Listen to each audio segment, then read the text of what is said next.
Performer Hindalco. In fact Hindustan zinc जैसे trades भी आसमान छू रहे हैं। तो आज ये ट्रिगर जो आज ट्रिगर कहें या फिर तेजी का करंट कहें जो इन मेटल कंपनियों में दौड़ रहा है, उसके पीछे क्या क्या कारण है और ये कितना सस्टेनेबल मूव है। यतन हमारे साथ जुड़ गए हैं। यतन, एक बहुत अच्छी तेजी देखने को मिल रही है, लेकिन यहाँ से एक तो क्या कारण है और कितनी ये चमक और बढ़ पाएगी? तो देखिए, जहाँ तक कि नॉन फेरस स्टॉक्स का सवाल है हर्षदा, एक बड़ा आउट परफॉर्मेंस हमको देखने को मिल रहा है मई के महीने में ही।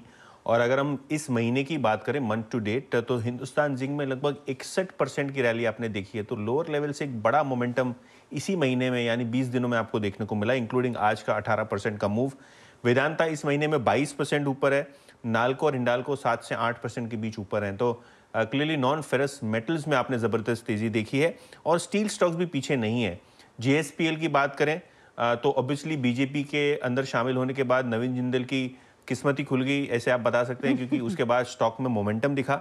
लेकिन ओवरऑल 14% स्टॉक ऊपर है इसी महीने में। सेल, टाटा स्टील, जेएसडब्ल्यू स्टील 5, 5.5, 6% के आसपास ऊपर हैं। रीज़न हम लोग अगर हम देखें तो क्लियरली कमोडिटीज़ में एक बड़ी रैली हो रही है ग्लोबली। अगर हम चाइना की बात करें तो वहाँ भी हमने बहुत सारे फाइनेंशियल रिफॉर्म्स देखे, जिसके कारण मेटल स्टॉक्स में ऐसे भी मजबूती रही थी। हिंदुस्तान जिंक की स्पेसिफिकली बातें करें, क्योंकि ये कंपनी जो है जिंक और सिल्वर, ये दोनों चीज़ों में जो है प्रोडक्शन काफ़ी बड़ा करती है कंट्री में। सिल्वर लगभग 15% इस महीने में बढ़ा है और ऑल टाइम हाई के आसपास आपको सिल्वर आता हुआ नजर पड़ रहा है। मल्टी ईयर हाई पे ये ये कमोडिटी देखने को मिल रही है। और जिंक भी लगभग 10% ऊपर है इसी महीने में। तो सिल्वर और जिंक ये दोनों में डबल डिजिट रैली के चलते हिंदुस्तान जिंक के शेयर में आपको मोमेंटम दिख रहा है।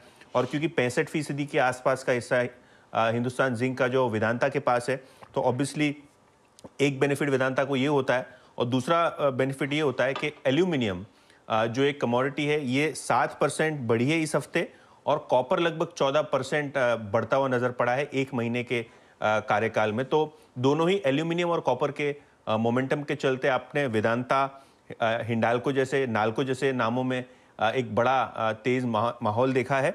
और स्टील की भी बात करें तो कहीं ना कहीं अप्रैल के महीने में प्राइस हाइक शुरू हो गए हैं स्टील में भी, और चाइना से डंपिंग कम होने लगी है।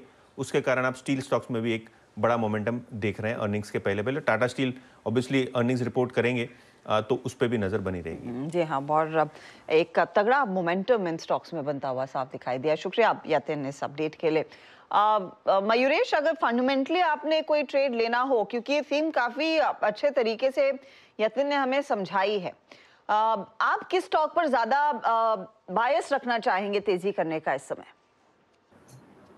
Consider, I think within the steel stocks, the better play will be जो integrated players हैं, और इसका रीजन बहुत सिंपल है, क्योंकि at some point of time जैसे China and the rest of the globe restocking start होगा, तो जो इनपुट कॉस्ट्स है, which include iron ore, which include bauxite, which include alumina, which include coking coal, ये सारी कीमतें बढ़ेंगे along with increase in LME realizations itself. इसलिए vertically integrated players, in my opinion, can still continue doing better. Domestic demand strong है और operating leverage play out होगा with better numbers playing on a EBITDA front. तो JSW Steel within the steel names जहाँ पे integration ठीक ठाक है, इसको जरूर ध्यान में रखा जा सकता है।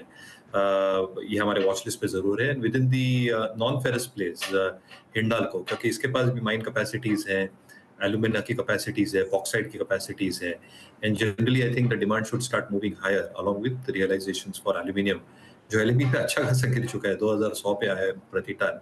That should start showing some element of respite. तो ये दो स्टॉक बिल्कुल आपके वॉच लिस्ट पे रखें। और हिंडाल्को के लिए ऑफ कोर्स वो जून में कंपनी की सब्सिडरी नोवेलिस का आईपीओ, वो भी एक बड़ा ट्रिगर पॉइंट रहेगा यहाँ से बड़े एक्शन का।